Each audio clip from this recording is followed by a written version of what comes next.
यशोदा जोर से कहने लगी, ए बाबा, और जैसे जोर से आवाज लगाई तो उनके नेत्र खुल गए। हाँ हाँ भैया बता। अरे छोड़न का नामकरण करवाना है, दोनों के नाम क्या है बताओ। गर्गाचार्य कहते हैं, ये जो तुम्हारे गोद में यशोदा जो लाला है ना, इसका नाम राम है, और अधिक बलवान होने के कारण लोग इसको बलराम कहते हैं। बलाधिक्यात् बलम गुरु, अधिक ताकतवर होने के कारण इसको लोग बलराम के नाम से भी जानेंगे। एक नाम इसका सनातन शक्ति होगा। और तुम्हारे गोद में जो लाला है ना, कितने नाम गिनाओ से, इनके नाम अनेक रूपा। हरि अनंत हरि कथा चरितम ब्रह्मणात् सत्कोटि विस्तरम एक एक अक्षर कोशाम महाभवतन आसनम। कितने नाम गिनाओ इसमें, हजारों नाम है, लेकिन मैं इसका नाम कृष्ण रखता हूँ। मैं यह कहने लगी यशोदा, बाबा कृष्ण बोलने में तो मेरी जीभ लटपटा जाएगी, कोई सीधा साधा नाम रखो। तो मैया ने अपने पसंद का कनुआ और बलवान दोनों का नाम रख दिया है। बाबा ने सुंदर नामकरण संस्कार किया है। एक दिन मैया से शिकायत करने सभी गोप बालक आ गए कि मैया, और साथ में बलराम जी भी, कि कृष्ण ने माटी खाई हो। भैया दौड़ के आई, अरे लाला तेने माटी खाई? ना भैया मैंने माटी नहीं खाई। तो सब झूठ बोल रहे हैं। हाँ भैया सब झूठ बोल रहे हैं। मैंने माटी नहीं खाई? नहीं भैया मैंने माटी नहीं खाई। मेरे मोहरों देखने, और जैसे ही भगवान ने मुख खोला और भैया ने देखना शुरू किया तो सारे पृथ्वी ब्रह्मांड पर्वत तारा आकाश सब कुछ नजर आने लगा। भैया के तो नेत्र बंद हो गए। मैं क्या देख रहा हूँ, क्या देख रहा हूँ?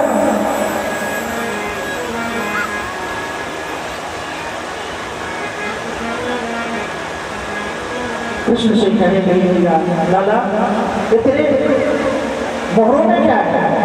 भैया कुछ नहीं। अरे लगता है बुढ़ापे का आप हो गया है ना, मुझे दिखाई नहीं पड़ा। भगवान ने श्री लीला करी है। अब भगवान धीरे धीरे बड़े हुए हैं, सभी गोप बालकों को इकट्ठा करके बुलाए हैं। मन में विचार किया कि हम लोग एक मंडली बनाते हैं, बाल गोपाल चौथ प्रसारण विद्या मंडली। हम लोग चोरी करना सीखेंगे, और पहले घर से ही चोरी करना है। देखो छोटा सा बाल तो थोड़ा सा बड़ा हो जाए। किसी की वस्तु उठा करके अपने घर में ले आए ना, तो कई माताएं उसको संभाल के रखती हैं। धीरे धीरे बालक की आदत बिगड़ जाती है, बहुत बड़ा चोर बन जाता है, बाद में डकैत बन जाता है।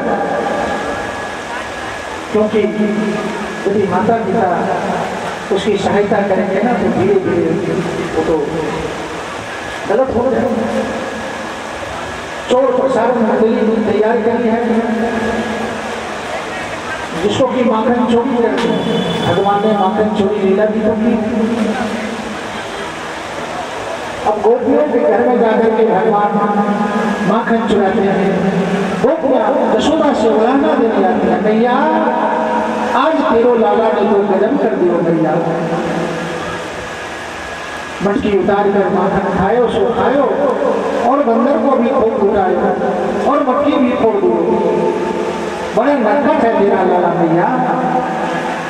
इंद्र भगवान की कृपा हो रही है क्या? देखो यही होता है, हमारा यज्ञ जब सफल होता है, ये सब पहचान है।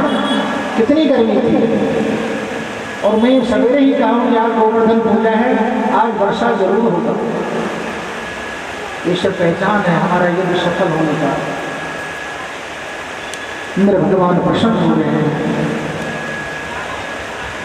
एक दिन कृष्ण चोरी करते पकड़े गए। गोपियां हाथ पकड़ के यशोदा के पास ले आई। जैसे यशोदा के पास गोपी पहुंचने वाली थी, भगवान ने कहा कि मैया हाथ में बड़ा दर्द हो रहा है, जरा छोड़ना। और जैसे हाथ छूटा तो दूसरे वाला का हाथ पकड़ा दिया और यशोदा के पास जाकर के कहने लगी, मैया आज मैं प्रत्यक्ष कृष्ण को पकड़ के लाई हूँ।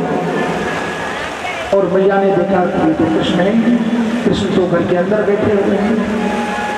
एक भजन चलाओ भाई, उसके बाद देखते हैं भगवान की कृपा।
उसने परमात्मा का स्पर्श कर दिया,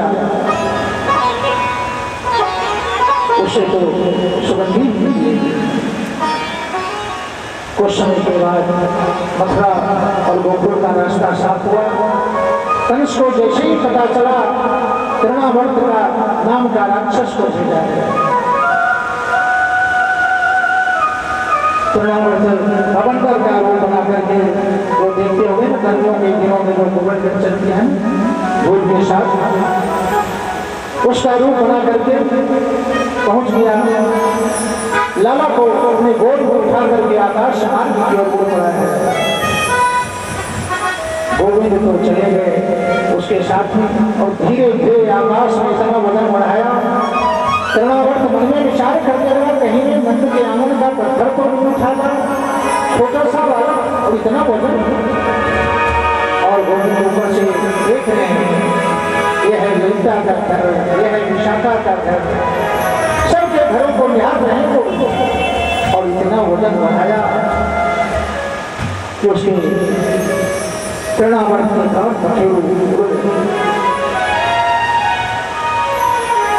आज धीरे धीरे लाला बड़े हो रहे हैं। मैया ने सुंदर श्रृंगार किया है गोविंद का, और पालने पे जाकर के मैया ने सुलाया है। घर के काम काज करने में लग गई माँ यशोदा। देखा तो लाला ने करवट बदल दिया है। मैया बड़ी प्रसन्न हो गए, आज गोविंद ने करवट बदलो है। नाई को यशोदा माँ बुलाई, ए नाई जा करके लगा दे सारे बर्तन दुहाई, आज लाला ने करवट बदलो है। इस खुशी में हम लोग गीत गाएंगे और सब ब्रजवासी आकर के लाला की करवट बदलने की खुशी में गीत गाने लगेंगे। पलना ललना झुलावे यशोदा मैया, पलना में ललना, पलना में ललना झुलावे यशोदा मैया, पलना में ललना झुलावे यशोदा मैया, पलना में ललना, पलना ललना झुलावे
आज माँ यशोदा लाला को पालने में झुला रही है।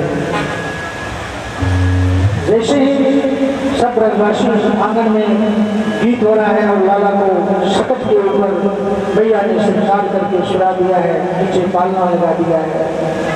उस शकट के अंदर हिरणाक्ष का पुत्र उत्कट की आत्मा बसी हुई है। उसे श्राप मिला है कि तुम बिना शरीर का हो जाओ, क्योंकि संतों का अपराध किया। लाला ने जैसे उस राक्षस को देखा, धीरे से डालने से अपना पैर निकाला और शकट में लगाया। शकट पलट गया है। जितने भी माखन, दूध, मलाई पड़े हुए थे सब नीचे गिर गए। भैया ने दौड़ करके देखा कि लाला को क्या हो गया है। गोल को उठाई भैया ने और सुंदर गौमूत्र से स्नान कराया, गाय के पूछ से धड़ा लगवाई है, कहीं मेरे लाला को कुछ हो ना जाए। देखो माँ अपने बच्चों का बड़ा ही ख्याल रखती है। पुत्र जो होता है ना, माँ का बड़ा ही लाडवा होता है। और ये जो हमारे जीवन है, हम अपने पुत्र को कितना प्यार करते हैं, विचार करके कथा की बार बार आप लोग आते कुछ शिक्षा ग्रहण करके जाना चाहिए। आज का जो परिवेश है, जो छोटे छोटे बालक हैं संस्कार विहीन हो गए हैं, नहीं पता नहीं है कि हमारा कर्म कैसा होना चाहिए।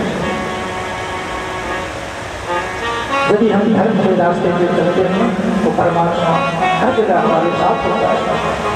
कितनी भी विकट परिस्थिति जीवन में क्यों ना आ जाए, गोविंद साथी रहता है। और विचार करो, गोविंद है गाँव में, हर जगह तो है, बेशक देख नहीं पाते लेकिन हर जगह गोविंद। जहाँ परमात्मा की कथा होती है गोविंद बैठ करके आनंद होते हैं। जैसे कोई हमारी बड़ाई करे तो हम कितना खुश हो जाते हैं। ठीक उसी प्रकार से जहाँ परमात्मा के नाम का गुणानुवाद होता है, नारायण आकर के कथा सुन करके आनंदित होते हैं। नारद जी ने भगवान से एक बार प्रश्न किया कि प्रभु एक बात बताइए कि भक्त लोग हमें कहते हैं कि भगवान से जल्दी से मिलना हो तो दर्शन कैसे होगा, कहाँ होगा। सबसे पहले भगवान यदि आपसे मिलना चाहें तो आप कहाँ मिलोगे। भगवान कहते हैं नारद क्या सोच रहे हो कि मैं वैकुंठ में तो नहीं मिलूंगा, लक्ष्मी के पास कदापि वहाँ नहीं मिलूंगा, तो प्रभु कहाँ मिलोगे। तो भगवान ने बड़ी सुंदर बात कही, नाम बसाऊंगी वैकुंठम ना योगी हृदय पद भक्ता गत्र गायत्री तत्र तिष्ठामि नारद। मैं वैकुंठ में नहीं मिलूंगा, नाम बसाऊंगी वैकुंठ ना योगी, जो योगी रात में तपस्या करते हैं उनके हृदय में भी नहीं मिलूंगा। तो प्रभु कहाँ मिलोगे। मद भक्ता गत्र गायत्री, जैसे आप लोग कथा श्रवण कर रहे हो, तत्र तिष्ठामि नारद, वहां में बैठ करके आनंदित होते रहता हूँ। धर्म को कभी नहीं छोड़ना चाहिए। राजा हरिश्चंद्र की कथा थी, उसने अपने जीवन में धर्म को कभी नहीं छोड़ा। धर्म के लिए सब कुछ उनका दे दिया, दांव पे लग गया। हम लोग तो छोटे से परेशानी जीवन में आती है ना, इतने विचलित हो जाते हैं, सहन कर नहीं पाते, त्राही करने लगते हैं। इतना बड़ा विपत्ति उनके जीवन में आया, लेकिन फिर भी उन्होंने धर्म को नहीं छोड़ा। चंद्र धरे सूरज धरे धरे जगत व्यापार ऐ दृढ़ श्री हरिश्चंद्र को धरे में सत्य विचार। कितनी बड़ी बड़ी विपत्ति आई लेकिन उन्होंने धर्म को नहीं छोड़ा। रात्रि में शयन कर रहे थे, स्वप्न आया कि मेरे पास जितनी भी संपत्ति है सब मैं अपने गुरुदेव को सौंप दिया, दान कर दिया। देखो जो धार्मिक व्यक्ति होते हैं किसी बात को स्वप्न को भी गलत नहीं समझते, उसको भी सत्य मानते हैं। जैसे ही सवेरे हरिश्चंद्र की टुकड़ी सामने वशिष्ठ जी खड़े खड़े, गुरुदेव चरणों में झुक करके हरिश्चंद्र ने प्रणाम किया। इतनी जल्दी गुरुदेव सवेरे सवेरे क्या बात, सब कुशल मंगल तो है? गुरु जी कहने लगे हाँ बस सब आनंदित है, तुमने सर्वस्व दान कर दिया है, ऋषि दान के लिए आया हूँ। हाँ गुरुदेव ये तो बिल्कुल सत्य बात है, मैंने सर्वस्व आपको दे दिया। वशिष्ठ जी कहने लगे सुनो, जब तुम दान दोगे ना उसकी दक्षिणा भी दी जाती है, दक्षिणा नहीं दो। हरिश्चंद्र कहने लगे गुरुदेव जब मेरा सर्वस्व चला गया, मेरे पास कुछ है ही नहीं, तो मैं आपको दान कहाँ से? और दानों में भी वशिष्ठ जी ने कहा कि 1100 स्वर्ण मुद्राएं चाहिए, 1100 स्वर्ण मुद्राएं। अब बेचारे घबरा गए, हरिश्चंद्र क्या करूं, कहाँ से लो 1100 स्वर्ण मुद्रा? पति पत्नी बच्चों को लेकर काशी चले, आपस में विचार करने लगे। पत्नी से कहने लगे सुनो, 1 महीने का टाइम हमने गुरुदेव से लिया है, मेरी वाणी कभी असत्य नहीं हुई है, दक्षिणा तो उनको देना ही है, 1100 स्वर्ण मुद्रा उनको देना है, लेकिन होगा कैसे? पति ने कहा कोई चारा तो नहीं, आप हमें बेच दो, उससे जो मुद्रा मिलेगी वो गुरुदेव को समर्पित कर देना। नेत्र सजल हो गए हरिश्चंद्र की, ऐसी बात करती हूँ मैं तुम्हें बेच दूँ। पत्नी कहने लगी दूसरा तो कोई रास्ता है, करोगे? गुरुदेव को दक्षिणा भी तो लेनी पड़ेगी। सबने आपस में विचार करके निर्णय कर लिया कि लिखना ही पड़ेगा। काशी के बाजार में बोली लगाए कि कोई मुझे खरीदो, कोई मुझे खरीदो, कोई मुझे खरीदो। कितनी बड़ी विपत्ति है उनके जीवन में। उनके गुरुदेव भी उनके समक्ष आ गए, कितने नबी को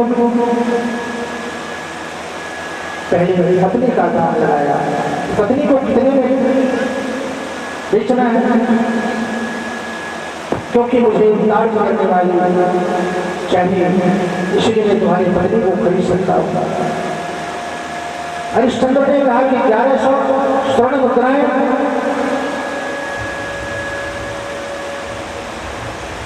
गुरुदेव ने 1100 स्वर्ण मुद्राएं का मांग किया है, उतना ही हुआ, ज्यादा की आवश्यकता नहीं। ग्राहक कहने लगा इतना तो मैं नहीं दे सकता, यदि बेचना है तो मात्र मैं 500 स्वर्ण मुद्रा दे सकता हूँ। पति ने इशारा कर दिया 500 भी दे दो, और 500 स्वर्ण मुद्रा देकर के हरिश्चंद्र जी की पत्नी को लेकर ग्राहक चल पड़ा है। छोटा सा माँ जब चलने लगी तो जोर जोर से रुदन करने लगा, माँ मैं भी तुम्हारे संग चलूंगा, मुझे कहाँ छोड़ के जा रही हो? पिता ने पकड़ दिया, रोही बोली, माँ भी रो गई, क्या करूँ क्या करूँ? हरिश्चंद्र ने कहा मैंने तुम्हारे मंत्री को भेज दिया है, गुरुदेव को दक्षिणा देनी है, लेकिन नन्हा सा बालक, छोटा सा रूप, वो समझ नहीं पा रहा था। हरिश्चंद्र उस ग्राहक के चरणों में गिर पड़े, महाराज कृपा करो ना, माँ के साथ एक बच्चे को भी मिले और 100 स्वर्ण मुद्रा उस बच्चे का दिया, 100 स्वर्ण मुद्रा। माँ और बेटे को लेकर गुरुदेव चल पड़े, उसे क्या पता कि गुरु जी को ग्राहक बन कर दिया। और गुरु जी ने कहा कि हमारे बाप का बड़े पुष्प में भोजन करने में दिक्कत होता है, थोड़ा ये चैन करके फूल ले आया कर 500 स्वर्ण मुद्रा की कमी है। दोबारे से फिर गुरुदेव आए, राजा हरिश्चंद्र से कहने लगे कि भैया तुम कितने में बिकोगे? 600 स्वर्ण मुद्रा तो हो चुकी थी, मात्र 500 की आवश्यकता थी। मात्र 500 ही हमें चाहिए, ना एक कम चाहिए ना एक ज्यादा चाहिए। देखो कहते हैं असंतुष्टा दुका कष्टा संतुष्टा मोहर मोहर। जीवन में संतोषी बनना चाहिए। कृष्ण का कभी अंत नहीं है, कितना भी कोई दे देना, जब नहीं रोकोगे ना तो और कृष्ण की बात हो जाएगी, और चाहिए और चाहिए। ठीक इसी प्रकार कृष्ण प्रभु की भक्ति करेंगे ना तो जितना उसको बढ़ाते चलो वो अच्छी बात है, लेकिन धन के मामले में इतना और मिल जाएगा, इतना और मिल जाएगा, ये गलत बात है। सब यही रह जाते हैं, कुछ साथ नहीं जाता। 500 में हरिश्चंद्र भी जुड़ गए, उनको बीच लग गई, कहाँ पे शमशान घाट में लाठी लेके खड़े हैं। जो मृतक व्यक्ति आता है उसे टैक्स वसूल करते हैं। एक दिन ऐसा समय आया कि माँ के साथ रोहित पुष्प वाटिका गया हुआ था। माता फूल तोड़ रही थी पूजा करने के लिए और बच्चे को सर्प में काट दिया। रोहित को सर्प से काट दिया। बोल बोलेकर दौड़ी अपने उस गुरुदेव के पास आकर के कहने भी चाहते मेरा बच्चा मर गया। अब देखो कैसी परिस्थिति रही होगी, पत्नी बिक गया, बच्चे बिक गए, खुद अपने बिक गए। भगवान जब परीक्षा लेता है तो क्रूर होकर के परीक्षा लेता है। क्यों लेता है? क्योंकि जैसा हम कर्म करते हैं ना वैसी हमारी परीक्षा भी होती है, उसी परीक्षा। अब बच्चों को जलाना दफनाना गोद में लेकर के शमशान पहुंच गए। इतने बड़े बड़े बाल, इतने बड़े बड़े दाढ़ी, शमशान ले जाते हैं। हरिश्चंद्र का हो गया है, से क्या पहचान नहीं पाता ये मेरे पति। आमने सामने पति पत्नी खड़े हैं,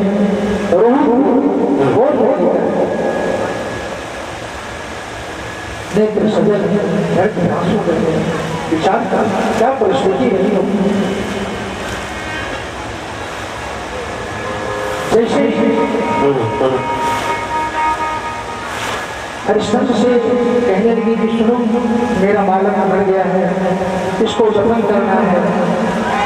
हरिश्चंद्र कहने लगे कि हमारे मालिक का आदेश है, बिना टेक से हम नहीं कर सकते, कर दो फिर आराम से उसको दफन करो, आराम से दफन करो।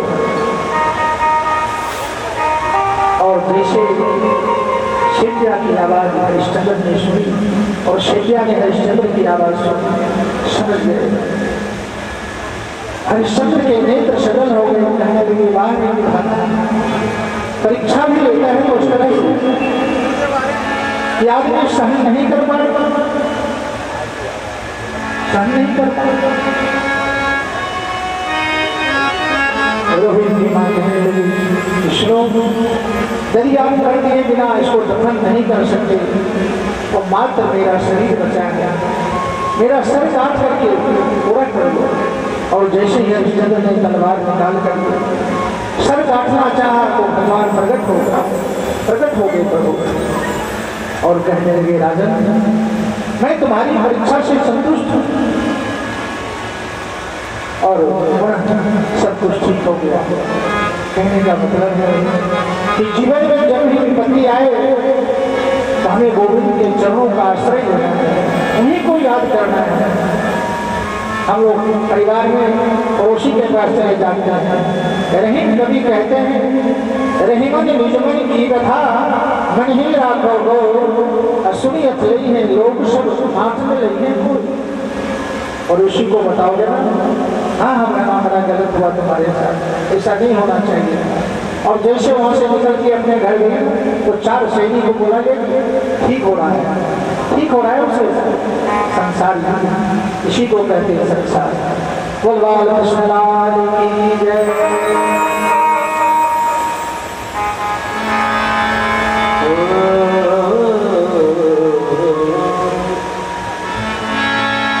रघुकुल रीत सदा चली आई,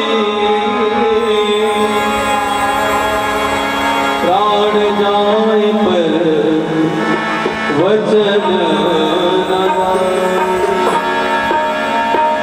सत्य न छोड़ा धर्म न छोड़ा, सत्य न छोड़ा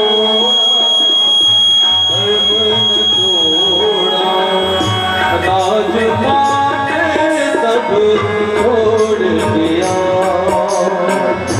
सत्य न छोड़ा धर्म न छोड़ा, राज पाट सब छोड़ दिया, सत्य निभाने राजा हरिश्चंद्र, सत्य निभाने राजा हरिश्चंद्र, अपने सुख को छोड़ दिया, सत्य न छोड़ा धर्म न छोड़ा, सत्य न छोड़ा धर्म न छोड़ा, राजपाट सब छोड़ दिया, राजपाट सब छोड़ दिया।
बेटी वीलाल को लेकर के रानी तारा मरघट में जब महाराज हरिश्चंद्र जी के पास में पहुंचे तो हरिश्चंद्र जी ने कर मांगा।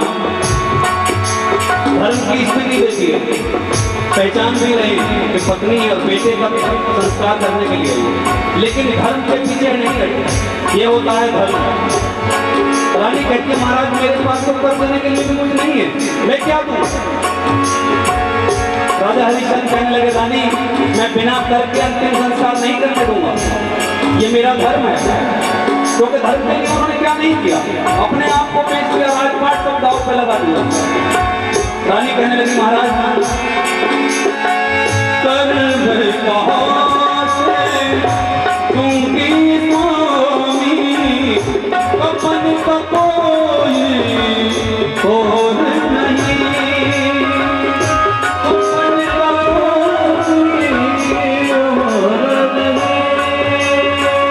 वचन निभाएंगे हम रानी, इससे आगे जोर नहीं, इससे आगे जोर नहीं। सत्य धर्म में दुनिया की तज, सत्य धर्म में दुनिया अब कौन को छोड़ दिया, सत्य न छोड़ा धर्म न छोड़ा, सत्य न छोड़ा धर्म न छोड़ा, राजपाट सब छोड़ दिया, राजपाट सब छोड़ दिया। जब महाराज दशरथ ने रानी ने विनती की, राजा कहने लगे नहीं रानी मुझे घर को चाहिए चाहिए। बोले महाराज मेरे पास तो कफन भी नहीं है, तो अपनी साड़ी को फाड़ने के लिए तैयार है। जब रानी अपनी साड़ी को दो टुकड़ों में बांटने लगी तो घबरा गए देवता भी, इससे ज्यादा परीक्षा क्या लोगे महाराज। साड़ी का रूप में देने, साड़ी का रूप में देने, रानी हाथ लगाया है, रानी हाथ लगाया है, कांप उठा इंद्रासन भी जब, कांप उठा इंद्रासन भी जब, राजन हाथ बढ़ाया है, राजन हाथ बढ़ाया है, प्रेम कहे मुनि वृंद धन प्रेम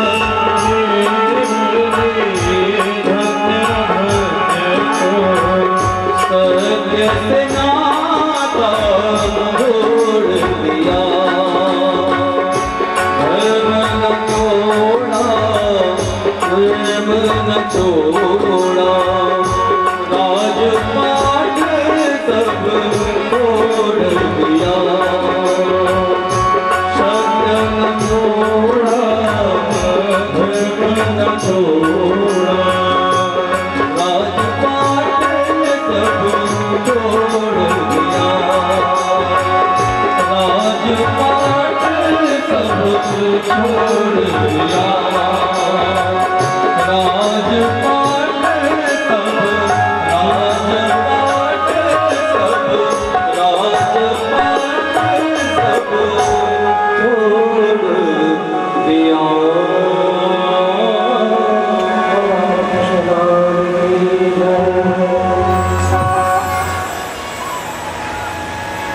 धर्मो प्रोत्कर्मः निर्मत्सराणां सताम् वेद्यं वास्तवमत्र वस्तुशतं तापत्रयोर्मूलम्। धर्म को अपने जीवन से बिल्कुल छोड़ो, कालव्याल मुखग्रास त्रास निर्णास श्रीमद्भागवतम शास्त्रम कलोकीरेण भाषितम। हमारे सर में काल फन लगा करके बैठा हुआ है। काल सबके सर पे फल लगा के बैठा हुआ है, प्रतीक्षा में है कि कब इसकी मृत्यु हो जाए और मैं अपना शिकार बना लूं। विचार करके देखो, सबके सर पे जन्म से ही फल लगा के बैठ जाता है। सर को काली तो कहते हैं। कालव्याल त्रास निर्णास, मृत्यु का सबसे ज्यादा भय हम लोगों को होता है कहीं मरना, जो कि परम सत्य है। सबसे ज्यादा कोई बीमारी लग गई, पता नहीं क्या हो, कोई बड़ी बीमारी आ गई, आधा तो पहले मर जाते हैं, तो जो बचे खुचे होते हैं मर ही जाते हैं। जबकि पता है मरना तो है। इतनी हमारी आयु विद्या यशो बलम समितम, ये 5 चीज पहले से बिल्कुल निर्धारित है। आयु हमारी कितनी होगी, कितना हमारी पढ़ाई होगी, कितना हम प्रतिष्ठावान समाज में होंगे, कितने हमारे पास धन होगा और कितना हम बलवान होंगे, पहले से विधाता लिख करके रखते। और खाम परेशान रहते हैं, हमारे पास धन नहीं है, कब धन आएगा। कर्म तो करना ही पड़ेगा, बिना कर्म का कुछ मिलता नहीं। हम यदि सोचें कि भाग में होगा तो आ जाएगा, तो बैठ जाओ घर में जाकर, देखते हैं कहाँ से आता है। कर्म तो करना ही पड़ेगा, ये कर्म भूमि है। हम लोग पहले धन की इच्छा कर लेते हैं।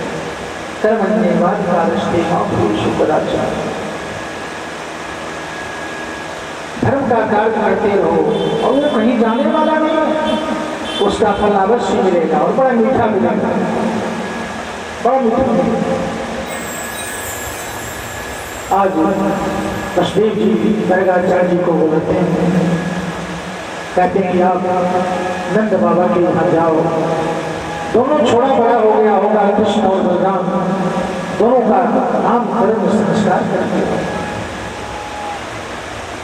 क्योंकि गर्गाचार्य सिर्फ यदुवंशी के आचार्य हैं, लेकिन वसुदेव जी के कहने से गर्गाचार्य चल पड़े।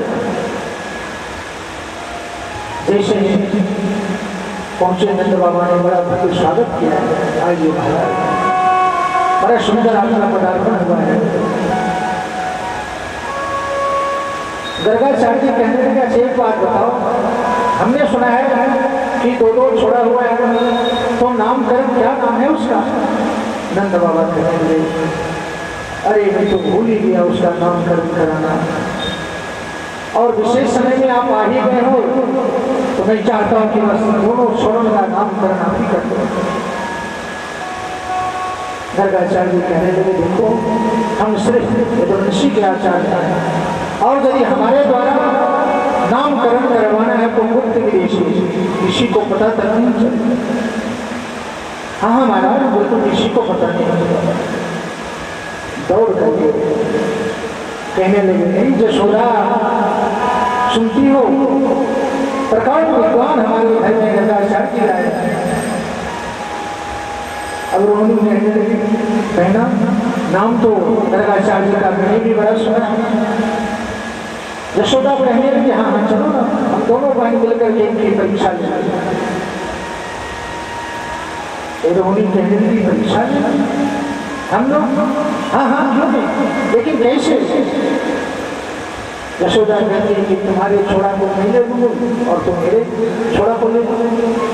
यदि वो पहचान जाएगा तो हम समझेंगे कि वास्तव में प्रकांड विद्वान पंडित है, और नहीं पहचान पाया तो हम सोचेंगे कि ये खड़िया पंडित है, कुछ आता ही नहीं। यशोदा और रोहिणी अपने अदल बदल कर बच्चों को लेकर के सुंदर व्यवस्था गौशाले में, सुंदर व्यवस्था। दोनों बहन जैसे ही गर्गाचार्य के पास पहुंचे, प्रणाम किया, और जैसे ही कृष्ण के ऊपर गर्गाचार्य जी का नजर पड़ा, देखते ही रह गए, ध्यानस्थ हो गए, समाधि लग गई। यशोदा रोने लगी, काफी समय बीत गया। एक दूसरे से कहती बहना, न बाबा मट के न सट के। रोनी कहेंगे मुझे तो लगता है कि शायद बाबा छूटे हो, खामखा बाबा हमें कलंक लगाने आ गए हो। यशोदा जोर से कहने लगी बाबा, और जैसे जोर से आवाज लगाई तो उनके नेत्र खुल गए। हाँ हाँ भैया बता। अरे छोड़न का नामकरण करवाना है, दोनों के नाम क्या है बताओ। गर्गाचार्य जी कहते हैं ये जो तुम्हारे गोद में यशोदा जो लाला है इसका नाम राम है, और अधिक बलवान होने के कारण लोग इसको बलराम कहते हैं। बलाधिक्यात् बलम गुरु, अधिक ताकतवर होने के कारण इसको लोग बलराम के नाम से भी जानेंगे। एक नाम इसका शंकर भी होगा। और उन्हें तुम्हारे गोद में जो लाला है ना, कितने नाम गिनाऊं से, इनके नाम अनेक रूपा। हरि अनंत हरि कथानंता सरितम ब्रह्मणात् सत्कोटि प्रविष्टरम एक एक अक्षर कोशा महावंदन नाशनम। कितने नाम गिनाऊं से, हजारों नाम है, लेकिन मैं इसका नाम कृष्ण रखता हूँ। भैया कहने लगे यशोदा बाबा कृष्ण बोलने में तो मेरी जीभ लटपटा जाएगी, कोई सीधा साधा नाम रखो। तो मैया ने अपने पसंद का कनुआ और बलुआ दोनों का नाम रख दिया है। बाबा ने सुंदर नामकरण संस्कार किया है। एक दिन मैया से शिकायत करने सभी गोप बालक आ गए कि मैया, और साथ में बलराम जी भी, कि कृष्ण ने माटी खाई हो। भैया दौड़ के आई, अरे लाला तेने माटी खाई? ना भैया मैंने माटी नहीं खाई। तो सब झूठ बोल रहे हैं? हाँ भैया सब झूठ बोल रहे हैं। मैंने माटी नहीं खाई? नहीं भैया मैंने माटी नहीं खाई। मेरे मोहरों देखने, और जैसे ही भगवान ने मुख खोला और भैया ने देखना शुरू किया तो सारे पृथ्वी ब्रह्मांड पर्वत तारा आकाश सब कुछ नजर आने लगा। भैया के तो नेत्र बंद हो गए। मैं क्या देख रहा हूँ, क्या देख रहा हूँ?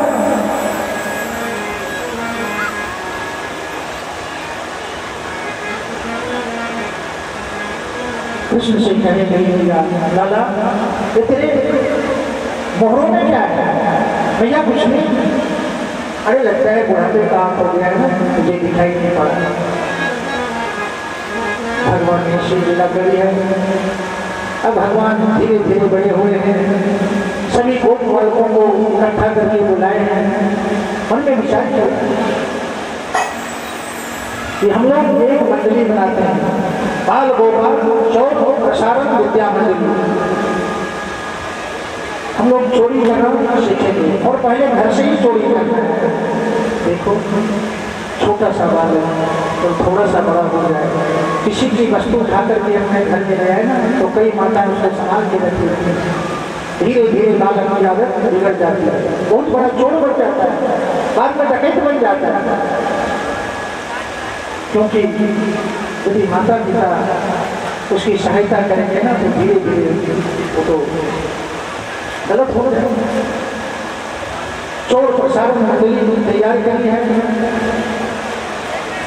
जिसको कि माखन चोरी करते हैं। भगवान ने माखन चोरी लीला भी तो की।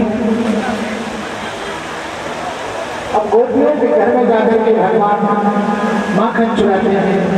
गोपियां यशोदा से वराना देने आती है, भैया आज तेरो लाला ने तो गजब कर दियो भैया। मटकी उतार कर माखन खायो सो खायो और बंदर को भी खूब उठायो और मटकी भी फोड़ दियो। बड़े नरकट है तेरा लाला भैया। इंद्र भगवान की कृपा हो गई है क्या?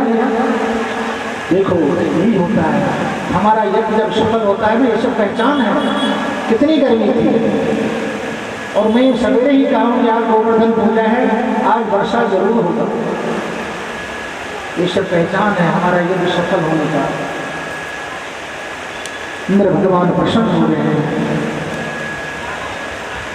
एक दिन कृष्ण चोरी करते पकड़े गए, वो पूरा हाथ पकड़ के यशोदा के पास ले आई। जैसे यशोदा के पास गोपी पहुंचने वाली थी, भगवान ने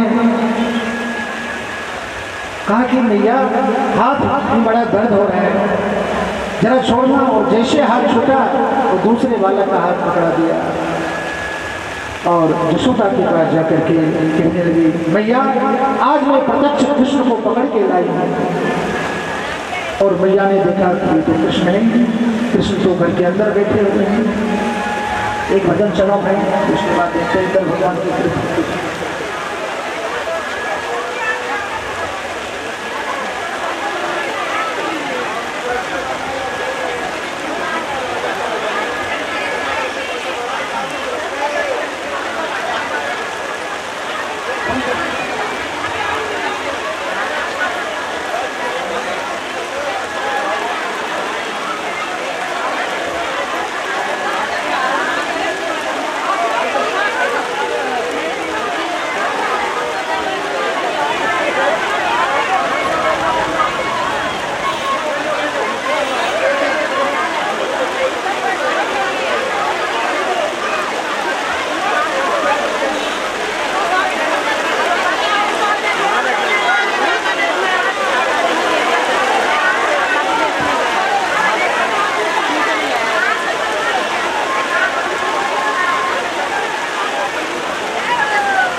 शास्त्रों का मत है, नदी के बीच में यदि वर्षात हो जाए, जानत में भी हो जाए, तो हमारा यज्ञ पूर्ण रूप से सफल होता है।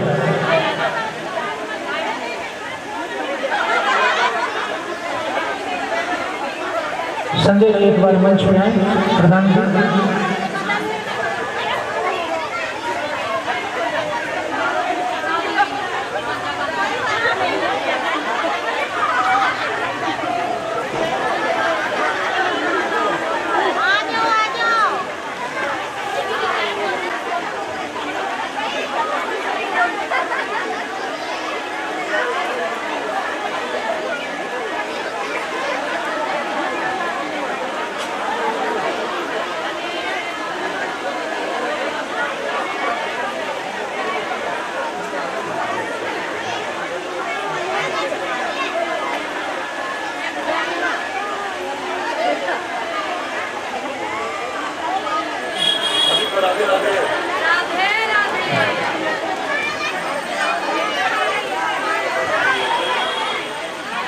भगवान का आप लोग नाम स्मरण करें। सुर से सुनो, सरगम से सुनो, नए ढंग से सुनो सबको, महिमा राम नाम की, महिमा राम।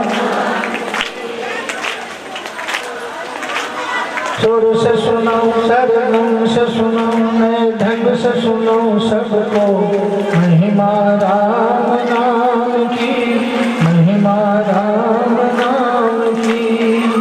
अरे राम गाले रे मनवा श्याम गाले, अरे राम गाले रे मनवा श्याम गाले, माया की शिकाम की। सुर से सुनाओ, सरगम से सुनाओ, नए ढंग से सुनाओ सबको, महिमा राम नाम की, महिमा राम नाम की।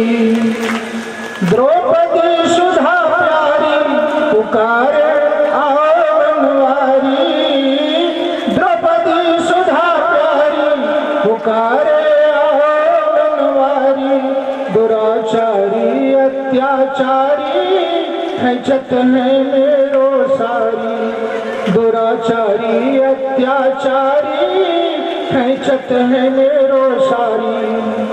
बिहारी ओ बनवारी श्याम के रंग में प्रेम की, रंग में लीला घन श्याम की। सुर से सुनाऊं सरगम से सुनाऊं नए ढंग से सुनाऊं सबको महिमा राम नाम की। महिमा राम नाम की। महिमा राम नाम की। महिमा राम नाम की। अरे राणा की रानी प्रेम की थी ओ दीवानी।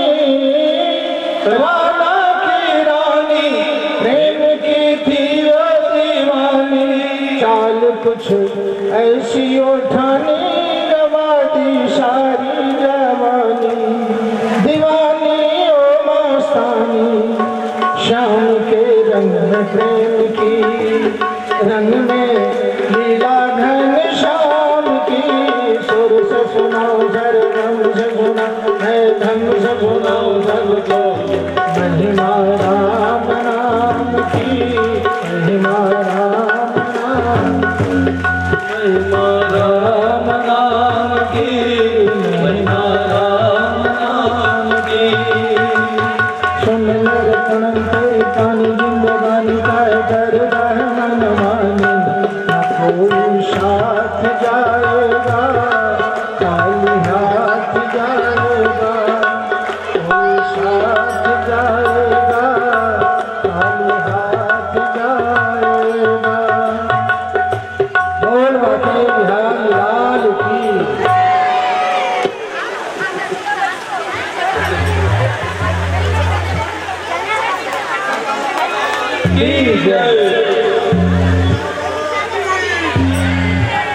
भगवान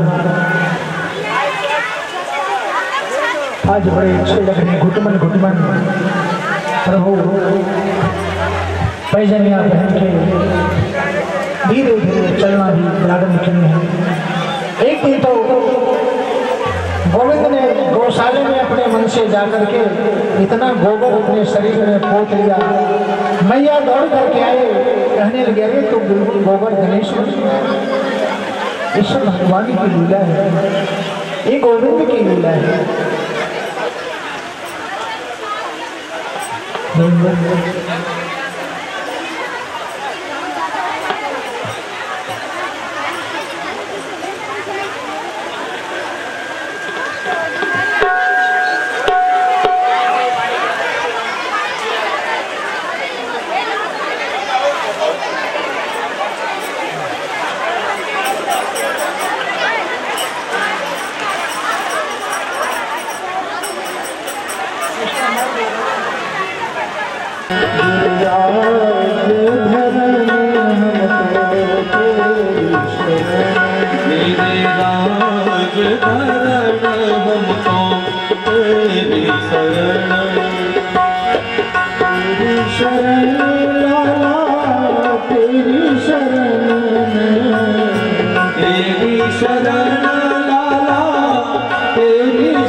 करते हो भक्तों के कष्ट को हरण तुम, करते हो भक्त के कष्ट हरण, तुम करते हो भक्तों के कष्ट हरण तुम, भक्तों के कष्ट हरण, गिरधार धरण अब तेरी शरण, गिरधार धरण तेरी शरण।